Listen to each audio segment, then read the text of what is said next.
ইন্দ্রদগ্ন কাঁদতে কাঁদতে বলছে, প্রভু এই যে তোমার হাত নেই, চরণ নেই, তুমি তো স্বয়ং সম্পূর্ণ ভগবান, সচ্চিদানন্দ বিগ্রহ কৃষ্ণশ্রী স্বয়ং ভগবান, তুমি এই রূপে এলে কেন?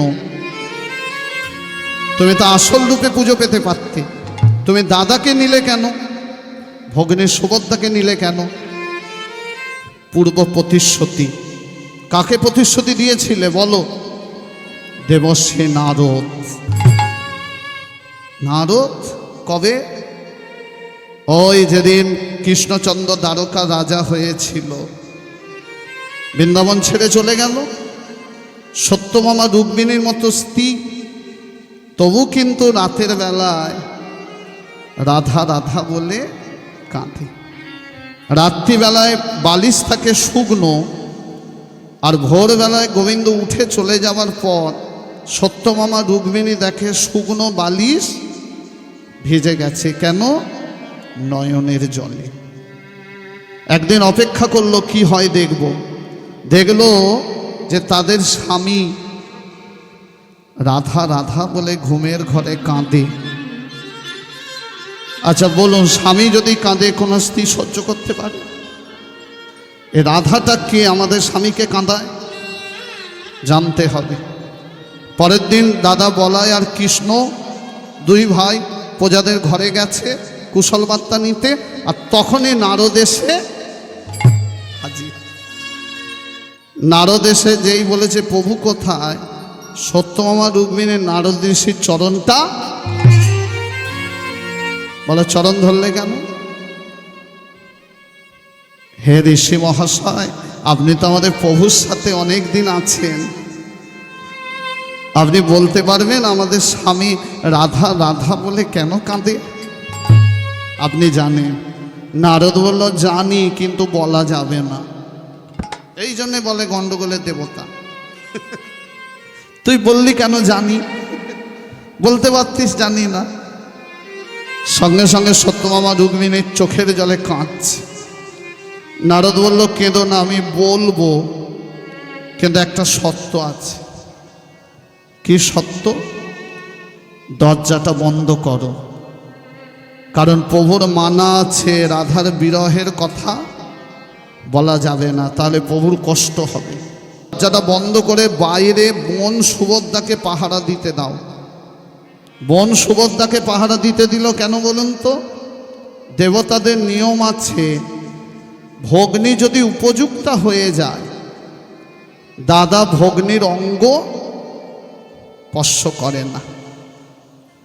ভগ্নী দাদার অঙ্গ স্পর্শ করতে পারে ওই ভাইফোঁটার সময় কিংবা কোনো বিপদের সময়, কিন্তু দাদা বোনের অঙ্গ স্পর্শ করতে পারবে না। এটা দেবতাদের নিয়ম। এই জন্যই তো আমার সনাতন ধর্ম সব থেকে শ্রেষ্ঠ ধর্ম।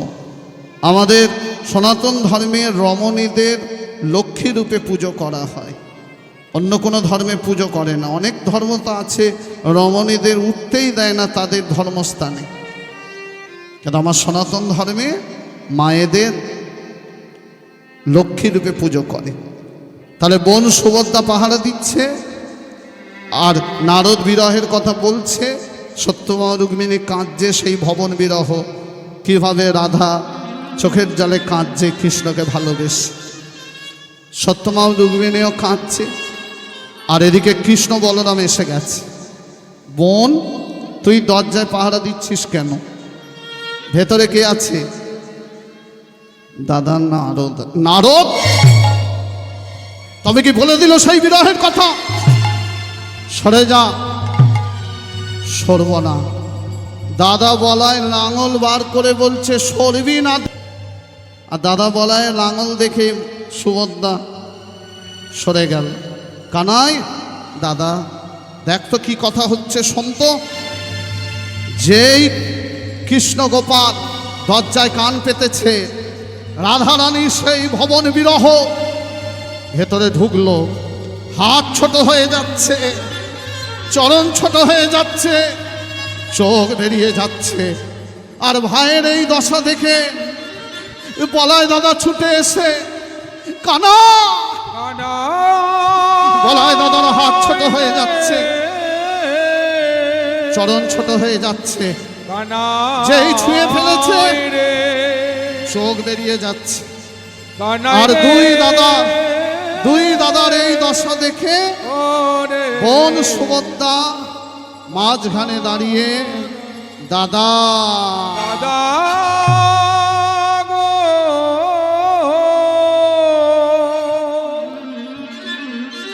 হয়ে গেল। দাদা বলায় কানাইকে স্পর্শ করলো, তারও হয়ে গেল। হাত ছোট, চরণ ছোট, আর বোন মধ্যিখানে দাঁড়িয়ে। আর সঙ্গে সঙ্গে দাদা বলার সঙ্গে সঙ্গে তারও ছুঁয়ে ফেলেছে না, বিরহ লেগে গেল, ছোট হয়ে গেল, হাত পা চোখ বেরিয়ে গেল, জ্বালায় যন্ত্রণা। নারদ কাঁদতে কাঁদতে বাইরে এলো, প্রভু ক্ষমা করো। নারদ, এত করে বারণ করলাম শুনলে না, দেখেছ আবার কি হয়েছে? নারদ চরণ জড়িয়ে ধরে বলল, প্রভু তুমি তো স্বয়ং সম্পূর্ণ ভগবান, সচ্চিদানন্দ কৃষ্ণস্ব স্বয়ং ভগবান। তুমি করুণা করে আমার আসল রূপে এসো, আর কথা দাও তুমি যেই রূপ ধরলে আগত কলিযুগে তুমি এই রূপে দাদা, তুমি আর বোন তিনজনে পূজা পাবে। কথা দিলাম নারদ, ভক্তের মনে ইচ্ছা পূরণ করে দিলাম, কথা দিলাম এই রূপে আমি কলিযুগে পূজা পাবো। দাদা, বোন আর আমি তিনজনে পুজো পাবো। সেদিন আমার নাম হবে কি নাম? জয় জগন্নাথ, জয় জগন্নাথ, জয় জয় জয় বলো জয় জগন্নাথ। উলুধ্বনি মায়া জয় জগন্নাথ, জয় জয় জয় বলো জয় জগন্নাথ। জগতের নাথ তুমি জয় জগন্নাথ, জগতের নাথ তুমি জয় জগন্নাথ, জগতের নাথ তুমি জয় জগন্নাথ, জগতের নাথ তুমি জয় জগন্নাথ। জয় জগন্নাথ, জয় জগন্নাথ, জয় জয় জয় বলো জয় জগন্নাথ। জয় জগন্নাথ বলো তাই বল হরি হরি বল। জয় জয় বলো জয় জগন্নাথ, জয় জয় জয় জয় জয় জগন্নাথ, জয় জয় জয় জয় জয় জগন্নাথ।